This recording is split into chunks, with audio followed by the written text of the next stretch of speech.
Members of the jury, it's been a minute, hasn't it? Wow, I feel I miss you guys. I feel like I've missed you guys. Like it's been forever, even though it's just been a minute. Anyways, we are back and we are doing this back to back. You know how we do it. My name is Leadership, and of course, we are right here at your favorite studio, Ameyaw TVs, and let's just jump right into it. The card here you go buy, the congratulations to you go get. But afterwards, no be you then the mechanic weigh 4 million, weigh 5, boy joint weigh 3, gearbox when you sue 2,500. Where say oh now we see a tipaye pa a tipaye no. So there is this story trending in the news of a banker that sues a mechanic after securing 16,700 Ghana cedis loan. Mind you, a loan no okojiye loan 16,700 Ghana cedis to buy engine, gearbox, and yet the car wouldn't start.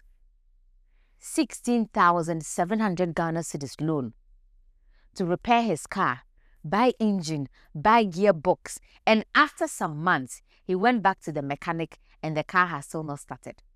And then he's suing the mechanic. So this is the case.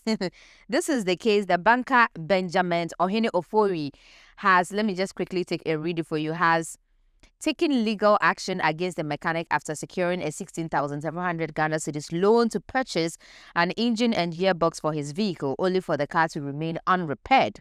According to court documents, Mr. Ofori entrusted the mechanic with the full amount to fix his vehicle, expecting prompt repairs after the parts were allegedly procured. However, months later, just a month, so it's not even weeks, months later, the car is still grounded, leading the banker to seek redress in court. Despite the payment, the car remains unrepaired, prompting the legal action. Proceedings are currently underway, and the court is expected to determine whether the mechanic failed to deliver on his contractual obligations. Hey, Ghana for boy, yeah.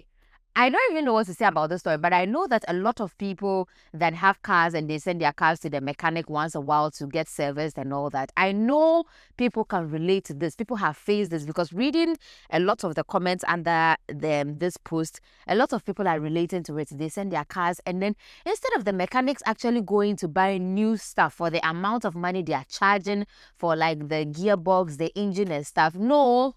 You know what some of the mechanics do? According to some of the stories I'm reading under the comment section, some of the mechanics would take old engines from probably other cars. You know, call mechanic shop, a cars be to me that 100 years still and they find a way of stealing engines. You also know that sometimes all this thieves, people be stealing people's cars, engines, and people be like stealing people's car things, spare parts and stuff.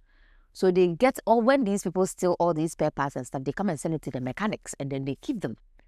And then when you come to repair your car, they will charge you a huge amount of money, making you think that they're going to procure the things new or brand new. Then they'll use those old ones that the thief sold to them some time ago and use it to fix your car. At the end of the day, the man is actually even lucky that the car didn't move. Because if the car had moved away from the mechanic shop, say we're driving about 2 days, 3 days, and some car not say no. Say or the mechanic may who say I know. Because after all, the car moved from my place. You've driven it for a couple of days. Why are you not coming to say that man fixing it is and man fixing it here? I say anchor.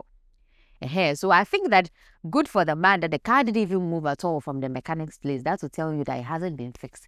Wait, dear. Whatever the law determines for the mechanic, it should determine it for them. I can't say some for them. They need to learn a lesson because it's not easy. Hey, now car boy is saying, engine 16,700 Ghana cedis okoji loan po. Sa mechanic no nipa boni nipa. Now, this story is actually very interesting to me. Twitter boys, ex-boys, the boys in the WhatsApp group, you should come forward. You should tell me why you people are obsessed with ADJOA Tee. What is the obsession with ADJOA Tee about? Like, I am beginning to feel like ADJOA Tee is the news these days. Like, anything ADJOA Tee posts, bet you is going to trend. For some reason, you guys just always find a way to make it trend. So I think after ADJOA Tee posted her video, she posted her video and she was talking about the IV infusion she did and all.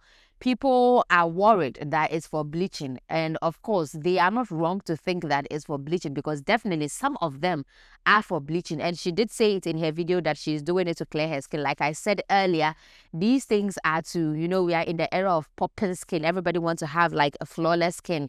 So these things are to make your skin look flawless and popping and all that. So they came to her house to do it.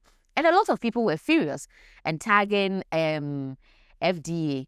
And I can understand why people are furious and they are talking about bleaching and tagging FDA, because, ADJOA Tee is an influencer. A lot of young girls are looking up to her.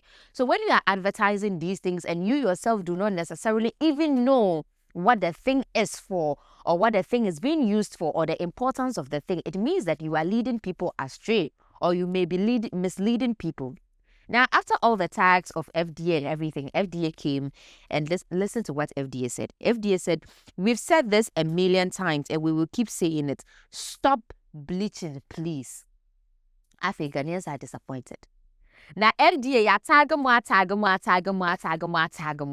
Say you people should come and do something. All you people can come and say is stop bleaching, please. Anyways, I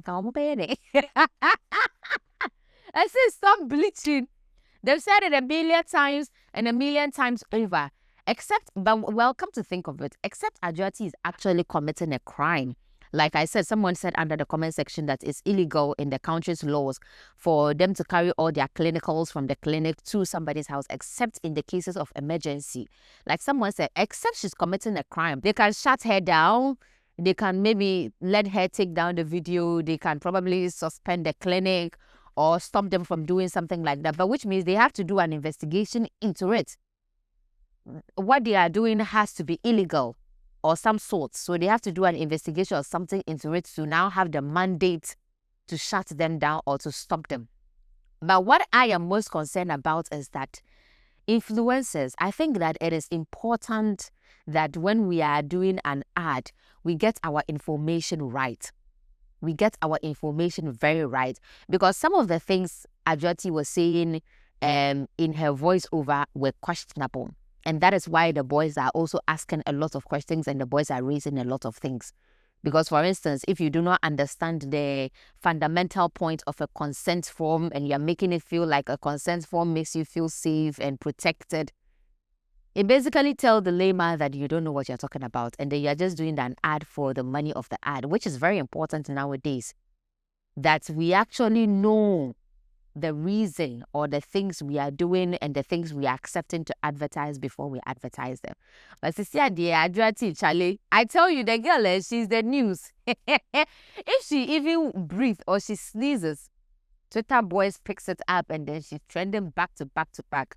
I just hope that there wouldn't be so much bashing and negativity around her post and everything that it will later affect her career.